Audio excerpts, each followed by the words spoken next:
जौनपुर की लोकसभा सीट पर सपा ब्राह्मण या मौर्य समाज पर लगा सकता है दांव। संतोष पांडे की नाम की चर्चा जोरों पर। पूर्व सांसद धनंजय सिंह के जेल जाने के बाद बदला जौनपुर की लोकसभा सीट का चुनावी समीकरण, राजनीतिक हलचल हुई तेज। पूर्व विधायक संतोष पांडे जौनपुर के मौर्य समाज पर प्रत्याशी बनाने की चर्चा लखनऊ के सपा मुख्यालय में हुई तेज। जौनपुर की लोकसभा सीट पर बीजेपी को कितना टक्कर देने में कामयाब होगी सपा? पारसनाथ यादव की मौत के बाद सपा हुई कमजोर। सपा जौनपुर की लोकसभा सीट को लेकर बनाया मेगा प्लान, भाजपा नेताओं को चुनौती बढ़ेगी 2024 के लोकसभा चुनाव में। उत्तर प्रदेश में चुनावी बिगुल बज गया है, या कहें 2024 की शंखनाद की शुरुआत हो चुकी है। जिस तरीके से जौनपुर की लोकसभा सीट पर इन दिनों कहीं न कहीं समाजवादी पार्टी को इस बात को लेकर चर्चा है कि आखिर समाजवादी पार्टी की तरफ से प्रत्याशी कौन होगा। दिवंगत नेता पारसनाथ यादव की मौत के बाद जौनपुर में समाजवादी पार्टी का जो कद है वह कहीं न कहीं तेजी से कम हुआ है।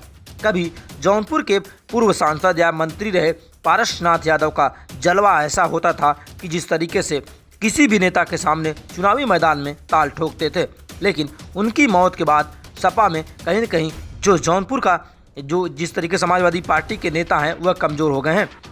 फिलहाल जौनपुर में जिस तरीके से जौनपुर की लोकसभा सीट पर आने वाले कहीं न कहीं चुनाव में समाजवादी पार्टी किस चेहरे पे दाव लगाएगी, इसकी चर्चा जोरों पे हो रही।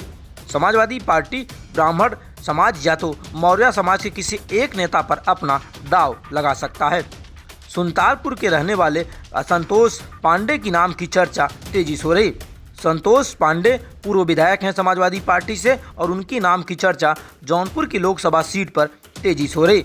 लोग बता रहे हैं कि समाजवादी पार्टी इस बार जौनपुर की लोकसभा सीट पर किसी मौर्य समाज या तो ब्राह्मण समाज के बड़े चेहरे पर दाव लगा सकती है, जिससे आने वाले 2024 के लोकसभा चुनाव में बीजेपी को टक्कर देने का मेगा प्लान बनाने को तैयार है। लेकिन क्या भाजपा को टक्कर देने में समाजवादी पार्टी के नेता कामयाब होंगे, ये तो आने वाले वक्त में पता चलेगा। लेकिन जौनपुर की लोकसभा सीट पर जिस दिन से जौनपुर के पूर्व सांसद धनंजय सिंह जेल में चले गए हैं, तब से लगातार जौनपुर का राजनीतिक समीकरण, बूढ़ा भाग सब कुछ बदल चुका है। जौनपुर के पूर्व सांसद धनंजय सिंह चुनावी ताल ठोक रहे थे, लेकिन बीते 6 मार्च को उन्हें सजा का ऐलान हुआ और उन्हें जेल जाना पड़ा। जेल जाने के बाद उनके समर्थक तो नाराज हैं।